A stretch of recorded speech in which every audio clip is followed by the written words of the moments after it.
우리가 오늘은 39장 전체를 다뤄보려고 합니다.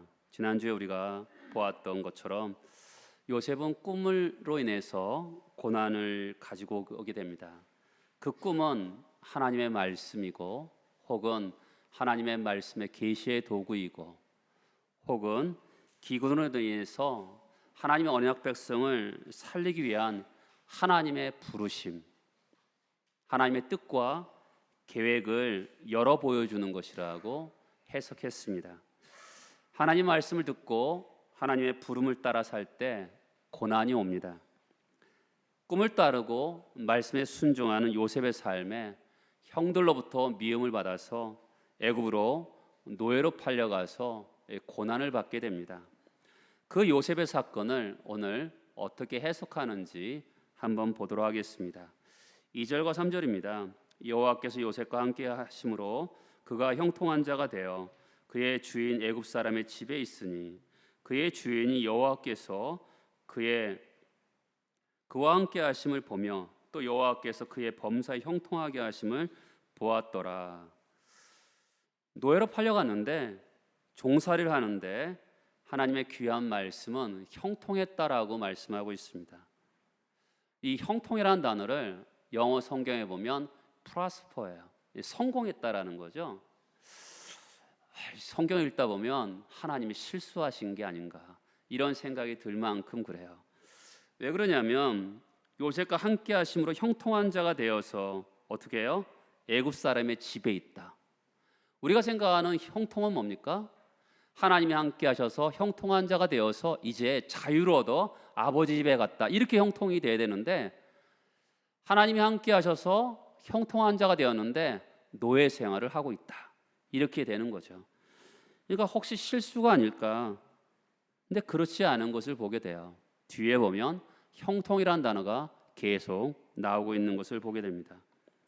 하나님께서 지금 형통케 하셔서 잘되게 하시고 성공하게 하셨다. 이렇게 요셉의 삶을 기록하고 있습니다. 그러면 우리가 생각하는 형통과 성경이 말하는 형통은 다른 것을 볼 수가 있는 거죠. 우리가 보통 성공한 인생을 어떻게 생각합니까? 우리가 보통 생각하는 형통한 인생, 성공한 인생은 상황이 점점 좋아지고 재물도 점점 많아지고 신분도 점점 지위가 올라가는 것을 형통이라 성공이라 생각합니다. 과장에서 부장으로 올라가고 20평 아파트에서 30평 아파트로 이사를 가고 그러면 우리는 보통 성공했다, 형통하다 이런 표현을 씁니다. 그런데 우리가 보기에도 너무나 고통스러워하고 있는 그런 요셉의 삶을 성경은 형통했다 이렇게 표현하고 있는 거죠. 요셉의 삶은 상황이 바뀌었죠. 환경도 바뀌었습니다. 가나안의 땅에서 애굽으로 옮겨지고요. 신분도 바뀌었습니다. 사랑받는 아버지에게 채색 옷을 입혀줄 만큼 사랑받는 아들에서 노예의 삶으로 바뀌게 되었습니다. 그런데 변함없는 진리가 있습니다. 그것은 하나님과의 바른 관계 안에 있는 겁니다. 여러분, 지금 애굽에서 함께 하셨다 하지만 사실은 가나안 땅에서도 하나님이 함께 하셨고 지금 애굽에서도 함께 하는 거죠. 그런데 그가 좀 더 하나님과 인격적이고 바른 관계 안에 있는 요셉을 하나님께서 형통하게 하셨다. 이렇게 해석하면 더 좋을 것 같습니다. 하나님을 사랑하고 어떻게 하면 하나님을 위해 살아갈까라는 그런 하나님의 뜻을 정한 인생을 살아가는 사람들에게 특별한 방식으로 함께 하신 거죠. 우리가 보기에는 실패 같아요. 노예 같은데 이방 땅에서 끌려왔기 때문에 불행한 것 같은데 성경은 불행이다, 실패다라 말씀하지 않고 말씀에 따라 부르심에 따라 살고 있기 때문에 형통하다 이렇게 표현하고 있는 것이죠. 형통의 원인이 뭐죠? 여러분 성경에서 아무리 봐도 요셉이 성실했기 때문에 형통했다. 요셉의 어떤 자질이나 요셉의 어떠함에 대해서 오늘 성경은 한마디도 없어요. 우리가 보통 그 사람이 성공했다 그러면 부모를 잘 만나서 그래, 공부를 열심히 해서 그래, 노력해서 그래, 그 사람이 그래서 성공했어, 이렇게 우리는 일반적인 관점으로는 그렇게 생각하는데, 성경 어디에도 요셉의 자질이나 요셉의 어떠함에 대해서 한마디도 없어요. 이유가 뭐냐면 바로 형통의 원인은 어디냐면, 형통이란 뭐냐? 하나님이 함께 하시는 것이 형통이다, 이렇게 표현하고 있습니다. 그게 첫 번째 형통에 대한 대답이에요. 자 보세요. 2절에 보면 여호와께서 함께 하심으로 형통한 자가 되고, 3절에도 보면 그와 함께 하심으로 형통하고, 21절에 보면 여호와께 요셉과 함께 하심으로 은혜를 받게 되고, 23절에 보면 여호와께서 요셉과 함께 하심으로 형통하게 하였다. 제가 종종 말씀드리죠. 반복되는 단어가 중요한 주제인데, 바로 여호와께서 함께 하신다는 것이 여기서 39장의 가장 핵심 주제인 것이죠. 무엇이 성공이고 무엇이 형통입니까? 여호와께서 함께 하시는 것이 성경은 형통이고 성공이라고 말씀하고 있는 거죠. 하나님이 함께 하신다는 것은 신구약 성경의 가장 핵심 주제입니다. 하나님 믿는 백성들이 최고의 영광이고 특권이고 힘은 하나님이 함께 하신다는 거죠. 우리가 얼마 전에 보았던 야곱의 이야기를 보면 베델에서 하나님이 꿈에 나타나셔서 내가 너와 함께 하겠다 약속하셨습니다. 모세를 뒤이어서 지도자가 되었던 여호수아, 그가 얼마나 두려웠겠습니까? 이스라엘 백성들이 전임 모세와 여호수아를 비교하면서 그가 당하게 될 두려움 때문에 굉장히 힘들었는데, 두려워하지 말라, 내가 너와 함께 하겠다, 이렇게 말씀하는 거죠. 거기 여호수아에서 보면 네가 어디로 가든지, 우리가 보통 어느 장소에 있는 것이 형통이라고 생각하거든요. 내가 생각할 때 여기에 있으면 형통한 것 같고 여기 있으면 형통한 것 같지 않는데, 성경은 내가 어디로 가든지, 내가 애굽에 있든지 가나안 땅에 있든지 어디에 있든지 네가 이 하나님이 함께 하시면 형통하게 될 것이다, 이렇게 말씀하고 있는 것이죠. 다윗이 승승장구할 때마다 여호와께서 그와 함께 하셨다, 이렇게 표현하고 있어요. 시편 23편에 보면 내가 사망의 음침한 골짜기로 다닐지라도 내가 해를 두려워하지 않을 것은 주께서 나와 함께 하심이라. 신약 성경에 보면 우리 예수의 이름이 뭡니까? 예수가 이 세상에 오실 때 임마누엘, 여호와께서 우리와 함께 하심이라. 그 백성과 함께 하시는 그 예수를 우리가 알고 있습니다. 주님께서 세상을 떠나시면서 핏덩이 같은 교회, 젖먹이 같은 어린 교회를 향해서 내가 세상 끝날까지 항상 함께 겠다, 이렇게 약속의 말씀을 하셨던 것을 봅니다. 신명기에 보면 형통을 어떻게 표현하면 모든 일에 형통을 하겠다라고 말씀합니다. 모든 일이란 것은 잘 될 때만이 아닙니다. 이 사람이 지금 노예 생활하고 있는데도, 아버지 집에서 채색을 입고 있을 때도 동일하게 모든 일에 형통한 것이죠. 지금 종으로 팔려왔는데 감옥에 있든지 어느 곳에 있든지 무슨 일을 하든지 아무 관계없이 하나님이 함께 하시는 것이 형통이다, 이렇게 성경은 말씀하고 있는 거죠. 그러면 우리는 이렇게 생각할 수가 있는 거죠. 그 형통은 그러면 심리적인 게 아닐까, 그렇죠? 내면적인 게 아닌가, 이렇게 생각할 수 있는데, 오늘의 형통은 눈에 띄는 형통을 얘기합니다. 자 보시기 바랍니다.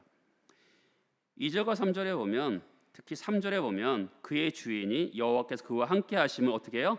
보며 형통하게 하심을 보았더라. 눈으로 보는 거예요. 성경이 말하는 형통은 단지 내면적으로 심리적으로 하나님이 나와 함께 하셔서 형통하구나, 이렇게 말씀하고 있는 것이 아니라 눈에 띄는 형통을 얘기하는 거죠. 찬송가 427장에 보면 주님의 뜻을 이루소서라는 찬송이 있습니다. 거기 보면 주님과 함께 동행함을 어떻게 해요? 만민이 알게 하옵소서. 그렇죠? 눈에 띄는 형통인 거죠. 보디발의 눈에 뭔가 다르게 보였다는 것입니다. 하나님이 함께 하셨는데 그가 지금 종으로 팔려왔어요. 그런데 함께 하심을 그 주인이 보고 있는 것이죠. 이방 사람들의 눈에 보이는 거죠. 불신자들의 눈에도 보이게 되는 것입니다.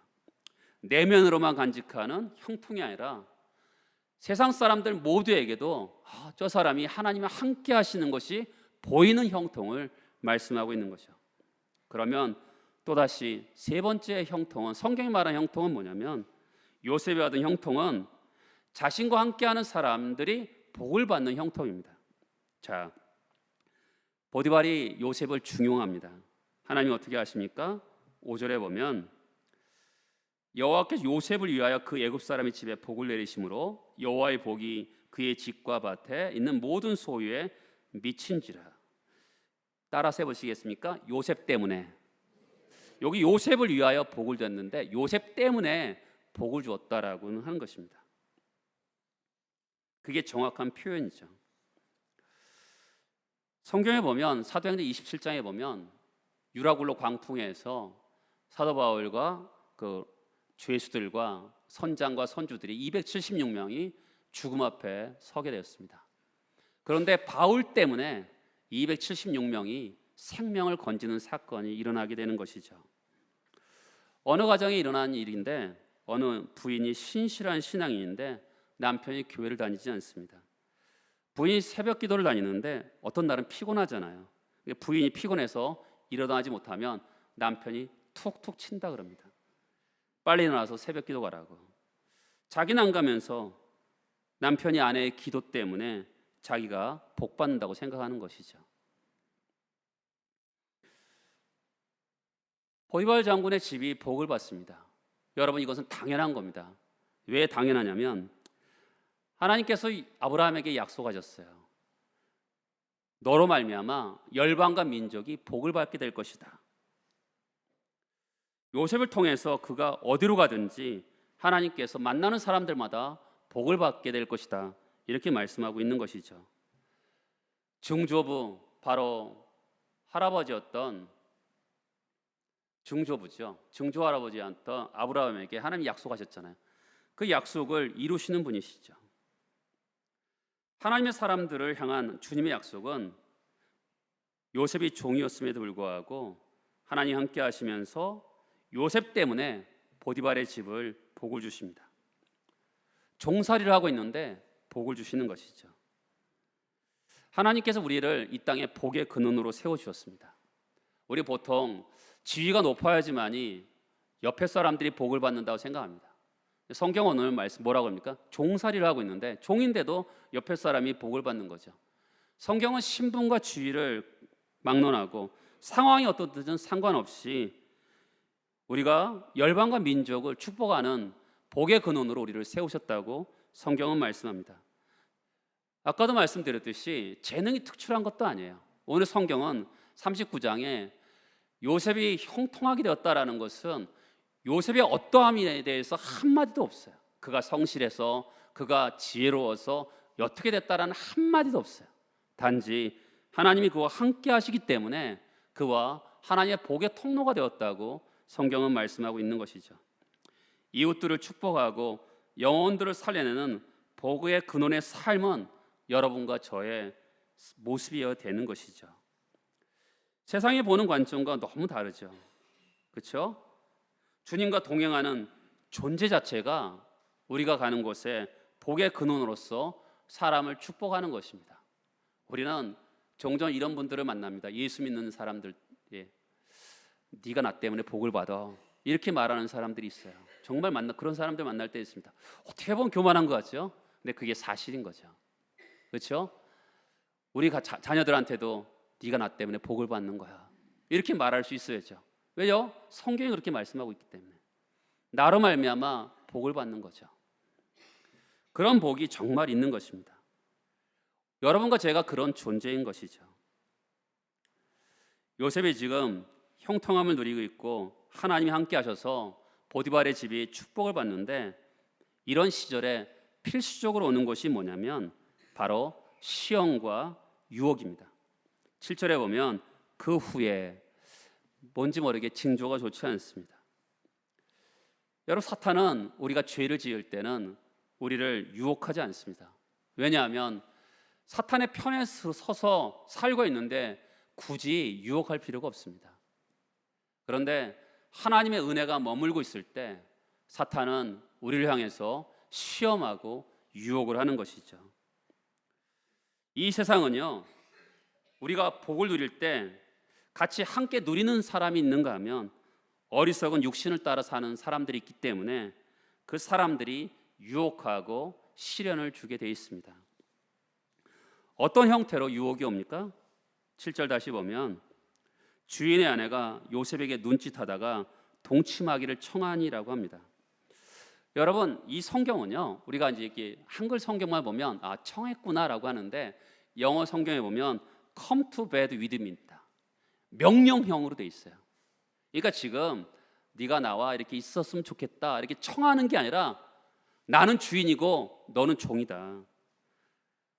내가 요청을 거절하면 네 신상이 좋지 않을 거야. 이러면서 명령을 하고 있는 거죠. 협박과 공갈을 하고 있는 것입니다. 주인이 힘과 권세를 가지고 그냥 유혹만 하게 있는 것이 아니라 명령을 하고 있는 거죠. 어떻게 합니까? 10절에 보면 날마다 유혹을 합니다. 그가 힘을 가지고 있거든요. 권세를 가지고 있는데 협박하고 공갈하면서 유혹하고 있습니다. 이것이 이 세상을 살아가는 성도의 모습이에요. 하나님 말씀대로 성도들이 살아가면 이 세상은 힘을 가지고 공갈과 협박을 하면서 우리를 유혹합니다. 그때 우리는 그 세상은 만약에 이것을 선택하지 않는다면 너에게 큰 불이익이 올 거야 하면서 힘을 가지고 우리를 유혹합니다. 믿음으로 살기가 참 어렵게 만드는 것이죠. 여러분, 우리 한국 사회는 수십 년 동안 군부 독재 사회 속에 살았습니다. 군대의 문화는 상명하복의 명령 구조로 되어 있습니다. 그래서인지 한국 사회는 생각보다 상명하복 체계가 굉장히 만연되어 있습니다. 은근하게 힘을 과시하고 협박하는 것이 문화 속에 굉장히 많이 있습니다. 교수님들 사회에 가봐도, 의사들 사회에 가봐도, 판검사들 사회에 가봐도 거기 굉장히 지성적으로 훌륭한 모습을 가지고 있는 분들인데도 그들 가운데 속에서도 굉장히 힘을 과시하고 권위적인 모습을 볼 때가 참 많습니다. 하나님께서 우리에게 주신 지위와 신분은 사람들을 섬기고 사람들을 높이고 그리고 아픈 데를 만져주고 그들을 존귀하게 하기 위해서 우리를 부르신 것입니다. 그런데 사람들은 그런 세상적인 가치와 사고를 가지고 힘을 과시하고 협박하면서 살아가는 것이 이 사회의 팽배한 문화인 것이죠. 그러면서 나는 그렇게 살지 말아야지 하고 사는데 나는 그럼에도 불구하고 사람들은 그래 나에게 힘과 지위가 주어지면 똑같이 반복하는 것이 이 사회 구조인 것 같습니다. 우리가 이 땅에 몸담고 살아가지만 예수 믿는 사람들은 그렇게 살아가서는 안 되는 것이죠. 불의한 구조를 똑같이 살아가서는 안 되는 것입니다. 이런 협박과 공갈과 유혹 앞에서 요셉의 반응을 보세요. 8절에 보면 요셉이 단호히 거절을 합니다. 10절의 맨 뒤에 보면 함께 있지도 아니합니다. 20대 요셉이 자기를 어떻게 보호하냐면 유혹에 가까이 있지도 않습니다. 그리고 11절, 12절에서 보면 집에 들어갔더니 아무도 없는 거예요. 보디발 장군의 아내만 있는 겁니다. 그가 그렇게 만들었겠죠? 그때 요셉이 주저하지 않고 뛰쳐나옵니다. 뛰쳐나올 때 옷을 잡으니까 벗어버리고 나옵니다. 정말 이 불의한 구조 앞에서 대가를 지불하면서 건강하고 바른 삶을 살아가는 요셉처럼 살아가야 되는 것이죠. 성도들이요, 힘을 과시하고 또한 협박하는 이 사회 구조랑 똑같이 살면 이 사회는 망하는 것입니다.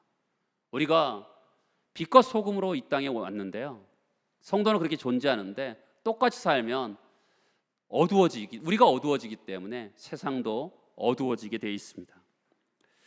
여러분, 성도가 성도다우면 이 세상이 복을 받습니다. 그러나 성도가 성도답지 않으면 이 세상은 망하는 것입니다. 성경에 그렇게 되어 있어요. 성경의 원리는요, 내가 성도답게 살면 내 주변이 복을 받고 내가 성도대로 살지 않으면 주변이 망하는 것이라고 성경은 이렇게 말씀하고 있는 것이죠. 우리가 믿음으로 살지 않으면 나 혼자만 망하는 것이 아니라 주변이 망하게 돼 있는 것입니다. 내가 믿음으로 살면 모두가 사는 것이 성경의 말씀인 거죠.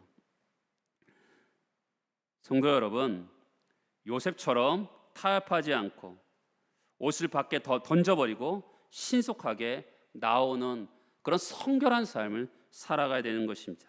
하나님께서 그렇게 우리를 성결하고 거룩한 삶을 살도록 부르신 것이죠. 요셉이 그렇게 유혹과 협박 앞에서 이겨낼 수 있는 이유가 세 가지가 있습니다. 8절과 9절을 보도록 하겠습니다. 요셉이 거절하며 자기 주인의 아내에게 이르되 내 주인이 집안의 모든 소유를 간섭하지 아니하고 다 내 손에 위탁하였으나 이 집엔 나보다 큰 이가 없으며 주인이 아무도 내게 금하지 아니하였어도 금한 것은 당신뿐이니 당신은 그의 아내임이라. 그런즉 내가 어찌 이 큰 악을 행하여 하나님께 죄를 지으리까. 요셉이 유혹을 거절했던 세 가지 이유, 첫 번째는 뭐냐면 주인 보디발에 대한 충성스러움입니다. 보디발의 아내의 요구는요, 주인에 대한 예의가 아니었던 것이죠. 우리가 지금은 자기중심적인 사회를 살아갑니다. 굉장히 자기 이익적으로 살아가기 때문에 관계에 충성하지 않아요. 그러나 성경이 말하는 바로 성경의 사람은 관계에 충성하는 사람들입니다. 자기 이익을 위해서 관계를 깨트리지 않는 거죠. 자기를 믿어준 사람을 신뢰하고 아끼고 사랑하는 것이 성도의 삶인 것입니다. 저는 이렇게 목회를 하면서 수많은 사람들을 만나게 됩니다. 재능이 특출하고 능력이 많은 사람도 만나고요. 또한 일을 맡기면 속이 터지는 사람들도 만날 때가 있습니다. 재능이 출중한 사람들은 정말 일을 너무나 잘합니다. 하지만 그런 분들 중에서도 재능은 출중하지만 충성스럽지 않은 사람도 만날 때가 있습니다. 그러면서 이해 타산에 따라 움직이는 사람들도 볼 때가 있어요. 근데 이렇게 신앙생활 하다 보면 좀 재능이 부족해도 충성스러운 사람이 더 낫지 않나라는 생각이 들 때가 있습니다. 위기 상황 가운데 속에서도 항상 같이 하는 그런 힘이 되고 격려가 되는 사람이 참 좋은 것 같습니다. 어떤 사람은 배반을 하고 어떤 사람에게 버림받기도 하고 엉뚱한 말을 통해서 오해를 받을 때, 그러면서 제가 받은 교훈은 충성스러운 관계를 되도록이면 깨지 않는 것이 참 좋다, 이렇게 제 인생을 통해서 배우게 됩니다. 두 번째는 하나님 앞에서 악을 행하지 않는 것입니다. 하나님 눈앞에 있는 거죠. 신앙의 아름다움은요, 하나님의 눈을 의식하는 거죠. 사람의 눈을 의식하는 것이 아니라 하나님의 눈을 의식하는 것이 굉장히 중요합니다. 사람들이 왜 부패하고 왜 방종하고 방탕합니까? 하나님의 눈을 의식하지 않기 때문에 그렇습니다. 교회에서도 교단에서도 하나님의 눈을 의식하지 않기 때문에 교회 구석구석마다, 교단의 구석구석마다 고통스러운 것이 오늘의 현실인 거죠. 요셉은 지금 하나님의 눈앞에 있습니다. 하나님이 지금 내 앞에 있다라는 의식을 가지고 생활하고 있기 때문에 죄를 짓지 않는 것이죠. 세 번째는요, 오늘 이렇게 유혹과 방탕에서 이겨나갈 수 있는 이유는 뭐냐면, 오늘 본문에는 다루고 있지 않지만 성경 전체에서 요셉 이야기를 다룰 때 요셉의 동력, 요셉의 어떤 힘은 어디에 있었냐면 꿈에 있었습니다. 모든 고난은 어디서부터 왔습니까? 꿈에서 왔어요. 자기에게 온 꿈이 아니라 하나님부터 온 꿈입니다. 그 꿈은 뭡니까? 부르심이라고 했잖아요. 하나님의 소명이라 했습니다. 그렇죠? 기근으로 인해서 언약 백성들을 살리는 하나님의 꿈, 하나님의 부르심, 하나님의 뜻과 계획 때문에 그가 지금 고난을 당하고 있는 것입니다. 그러나 그는 지금 종으로 왔는데도 자포자기하거나 낙심하지 않고 유혹에 끌려가지 않습니다. 하나님의 부르심에 붙들려서, 그렇죠? 하나님의 부르심에 붙들려서 유혹과 이 협박을 이겨내는 것을 보게 됩니다. 사도행전 20장에 보면 사도 바울이 예루살렘에 올라가려고 하는데 많은 사람들이 반대를 합니다. 왜냐하면 가면 죽을 수 있다는 예언 때문에 그렇습니다. 사도 바울이 뭐라 합니까? 내가 달려갈 길과 주 예수께 받은 사명 곧 하나님의 은혜의 복음을 증언함을 마치려 하면은 나의 생명을 조금도 귀한 것으로 여기지 아니하노라. 내가 죽어도 이 길 가겠다는 것이죠. 왜요? 주님이 부르신 길이기 때문에 그렇습니다. 여러분들에게는 이 길이 있습니까? 하나님의 부르신 그 길이 있습니까? 사도 바울은 빌립보서에 보면 내가 이미 얻었다함도 아니요 온전히 이루었다함도 아니라 오직 내가 그리스도 예수께 잡힌 바 된 그것을 잡으려고 달려가노라. 형제들아 나는 아직 내가 잡은 줄로 여기지 아니하고 오직 한 일 즉 뒤에 있는 것은 잊어버리고 앞에 있는 것을 잡으려고 표대를 향하여 그리스도 예수 안에서 하나님 위에서 부르신 부름의 상을 위하여 달려가노라. 여러분 이것이 무엇인지 알고 살아갑니까? 내가 세워놓은 꿈이 아니라 하나님이 부르신 그 꿈을 향해서 여러분들은 그 꿈 때문에 유혹과 협박을 이기면서 살아가고 계십니까? 우리는 그냥 그렇게 저렇게 된 사람들이 아닙니다. 만세전에 하나님께서 우리에게 뜻을 가지고 계셨다가 하나님께 정하신 때에 우리를 부르셨습니다. 하나님의 뜻을 위하여 우리를 불러서 성도가 되게 하신 거죠. 그저 그렇게 사는 것이 아니라 분명한 것은 우리 각 사람들이 하나님의 부르심이 있다라는 겁니다. 하나님의 뜻과 계획이 있다라는 것이죠. 그 부르심이 무엇인지 알고 부르심에 따라 살아가는 것이죠. 유혹하는 세상, 협박하면서 많은 불이익이 있을 거라고 말하는 이 세상 가운데 속에서 절대로 굴복하지 않을 수 있는 이유가 뭡니까? 하나님이 부르시는 부르심이 있지 않으면, 그 부르심이 명확하지 않으면 협박에 우리 얼마든지 타협할 수가 있는 거죠. 그렇죠? 나에게 향한 부르심이 있다 그러면, 명확하다 그러면 유혹과 협박 앞에 굴복하지 않을 수 있는 거죠. 이렇게 살면 어떻게 되는 거죠? 여러분, 협박과 위협 앞에 정말 하나님의 뜻대로 부르심을 따라 살면 어떻게 돼야 되죠? 우리가 일반적 상식도로 생각하면 승승장구해야 됩니다. 그런데 결과는 뭐죠? 두 가지가 있습니다. 악한 고소와 감옥살이입니다. 보디발의 아내가 앙심을 품습니다. 요셉의 마음이 자기에 전혀 없다는 것을 알고 사람들 앞에서 14절에 보면 사람들을 불러서 나를 강간하였다. 강간미수범이다. 요즘의 말로 하면, 사실 정확히 하면 위력에 의한 성추행범이 이 여자인데, 그렇죠? 되려 강간미수범으로 모든 사람들을 불러서 고소하고 있는 거죠. 재판이 되겠습니까? 한쪽은 주인이고 한쪽은 종인데, 주인이 말하면 들을 수밖에 없어요. 불균형적인 자리입니다. 거짓말로 고소해서 이 요셉을 아주 불명예스럽게 만드는 것이죠. 19절에 보면 보디발에게 충성하기 위해서 대가를 지불했는데 요셉을 감옥에 가둡니다. 정상적으로 하면 어떻게 되죠? 요셉을 죽여야 되는 것이죠. 자기 아내를 겁탈하려는 사람을 살려둘 이유가 없죠. 이 아내의 말을 믿지 않았다는 것을 여기서 알 수가 있어요. 어떻든 감옥에 넣었습니다. 충성스러운 결과가 뭐죠? 하나님의 부르심에 따라 살았다 그러면 어떻게 되죠? 즉각적인 보상이 있어야 되잖아요. 따라서 해보시겠습니까? 충성의 결과는 즉각적인 보상이 아니다. 여러분, 우리가 말씀으로 따라 살다가 자꾸 용기를 잃는 이유가 뭡니까? 즉각적인 보상을 우리는 원합니다. 내가 이렇게 하나님의 뜻대로 기도하고 말씀 읽고 전도하고 예배드리고 그리고 어떻게 하면 말씀대로 살아볼까 애를 썼다면 즉각적인 보상이 있어야 되는데, 성경은 즉각적인 보상이 현재는 없다라고 얘기합니다. 요셉을 어떻게 하십니까? 더 낮추시죠. 종살이도 더 힘든데 감옥살이로 더 낮추시는 것을 보게 됩니다. 지금도 충분히 낮춘 것 같은데 더 낮추시는 것을 보게 되죠. 하나님 앞에 충성하고 깨끗하게 살고, 정말 결과가 무엇입니까? 종살이도 너무 아픈데 근데 누명을 써서 감옥살이를 가는 것이죠. 우리가요 믿음으로 살겠다라고 하는데 자꾸만 이런 일이 즉각적인 보상이 없으면 어떻게 되냐면 뒷걸음질 치게 돼 있어요. 그렇죠?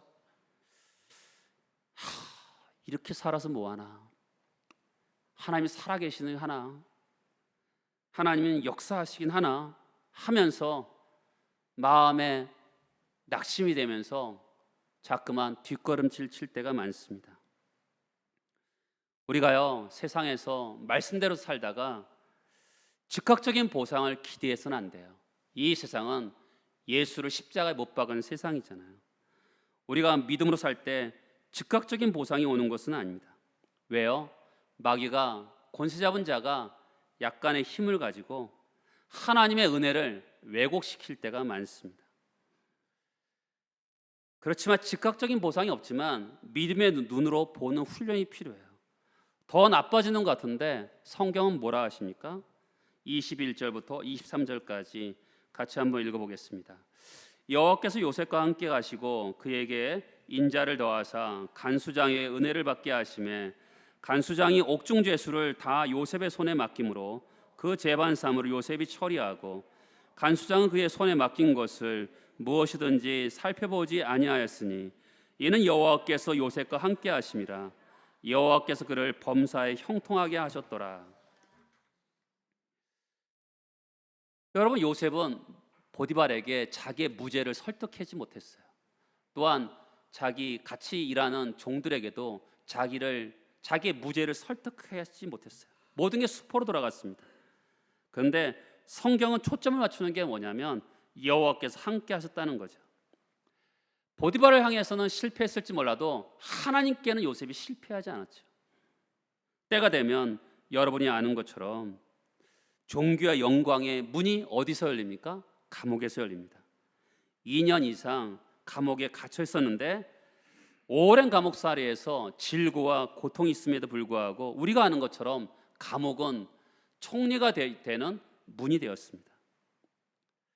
우리가 낙심하면서 하나님을 신뢰하는가, 할 만한가, 하나님이 역사하시는가 이런 반문을 할 때 우리는 그 자리에서조차도 믿음과 신뢰를 가져야 되는 것이죠.